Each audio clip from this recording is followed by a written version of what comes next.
All right, I am out of the 49ers locker room after that commanding 30-13 win over the New England Patriots. So some quick locker room intel, and then we'll be back with a longer show a little bit later on. Fred Warner unable to come back into this game, ankle injury. I think we're going to get some more details on that over the course of this week. It's a we'll see kind of situation. I know he tried to come back for San Francisco, but was not able to return to the game. And then there's some worry about Jordan Elliott. Kyle Shanahan doesn't think it's an ACL with his knee, but probably is going to have to undergo some more testing. They said there was some swelling in the knee.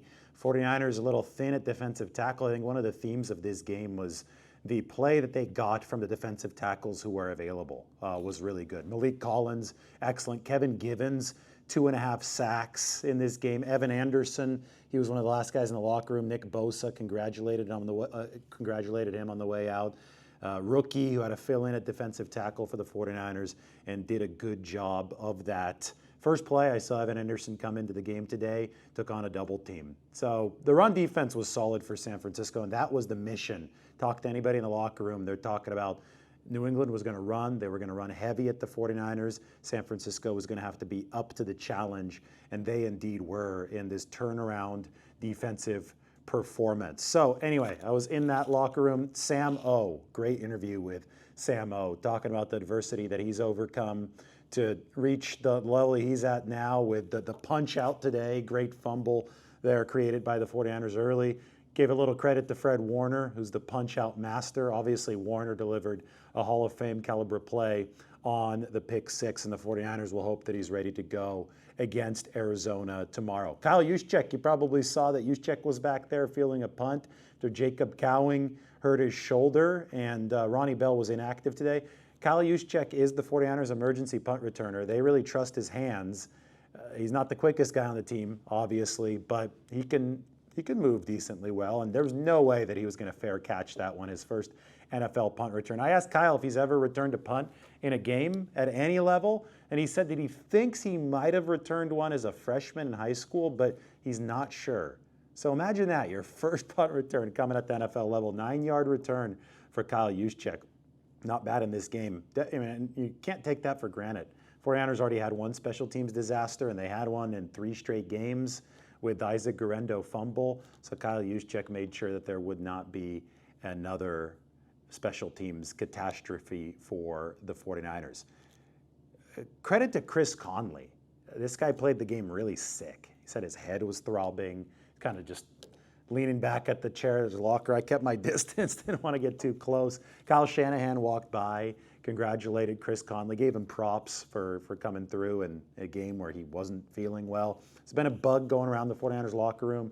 Trent Williams was a little sick earlier this week. He missed practice because of that early in the week, and a few guys have gotten it, but Chris Conley was able to fight through it for the 49ers. Aaron Banks had some nice blocks today. I talked to him about one of those seal blocks that he made. You have to get out to the outside on some of those zone runs. You have to turn back around and seal the defenders flowing outwards from being able to get to the perimeter and tackle some guys. That's just a prerequisite for the offense. So I talked to Aaron Banks about it, and he said, yeah, thanks for the compliment on the block, but you kind of have to do that to play in this offense. It's just fascinating to me what the 49ers ask of their offensive linemen. Just seems different than a lot of teams. And, it's why it's hard to just rely on PFF grades, because there's no standard ask across the league from each team as to what they want from their offensive linemen specifically. And the 49ers have really specific asks as far as some of these blocks. And obviously things are going well when Jordan Mason goes for 123 yards. Jordan Mason leads the NFL in rushing yardage. Brock Purdy leads the NFL in passing yardage. Guess what? Brock Purdy watches the YouTube channel, allegedly. But he shows up to his press conference today and says, you know what? I have a faster 10-yard split than Christian McCaffrey and Deebo Samuel.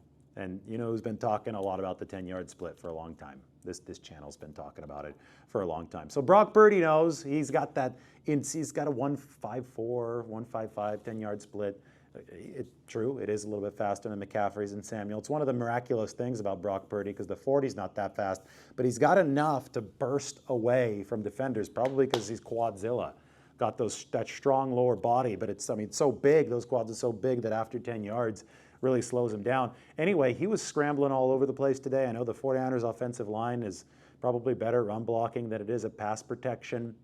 Dominic Purdy, by the way, said he feels the team is really starting to hit its stride up front. He said there's still a lot of plays left on the table. I think it was Kittle that said that it's a step in the right direction, but by no means have the 49ers reached their final product, but they definitely started finding some sense of cohesion and showing some sense of familiarity as a team complementarily between the offense and the defense today.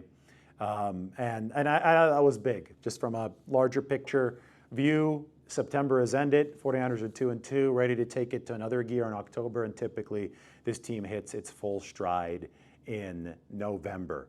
Nick Bosa and Trent Williams had their meeting at Trent Williams' locker after the football game. I saw Bosa also walk up to Fred Warner, talking to him. Bosa, I'm going to put some of these stats up later. NFL Next Gen Stats said that his get-off was the fastest they've tracked in years today, and he finally was rewarded with the strip sack of Jacoby Brissett at the end of the game. I think one of the biggest overarching good things for the 49ers today is their defense held strong throughout the whole game, even against the weak Patriots offense, even after Fred Warner exited at halftime.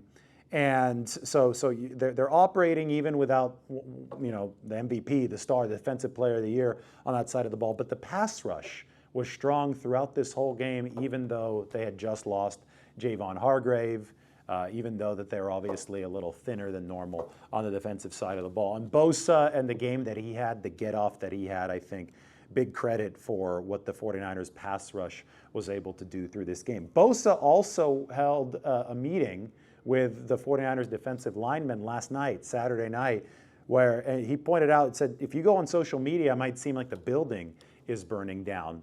But he told the defensive linemen, even though that we've seen some personnel losses, Javon Hargrave being that personnel loss, he told the guys, I still believe in this room. And Bosa said, and that is the truth. I meant it. And you see why today. 49ers defensive line flexed its muscles. It's the best that it's looked, I think, so far this year. I think even better than it did against the Jets, although it was a worse Patriots offensive line. And that's the context to everything. This was just a win against the Patriots. They're not a great team, but the 49ers needed it. It could have been a perfect get-right opportunity. 49ers were number 28 against the run entering this game. They get to face a run-heavy team. Not the best run-heavy team, but you got to build confidence. You got to build energy. They're going to be right back out on this field next week. And by the way, I say this field, well, you got to take a look at this field. They're going to be right back out on this field next week against the Arizona Cardinals, who lost big today to the Washington Commanders. After that, a trip to Seattle, short week, Thursday night, so it's about to get really busy next week. Anyway, look out for the article coming up on the San Francisco Standard. We'll talk to you soon.